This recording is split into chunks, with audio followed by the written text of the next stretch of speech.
para sa batang ako. Huwag ka dito. Wala si nanay dito.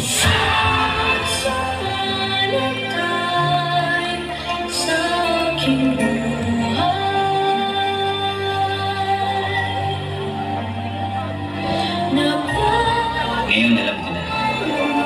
Kaya pala gusto ng mga magulang natin na kumain tayo ng sabay-sabay. Kasi darating ang panahon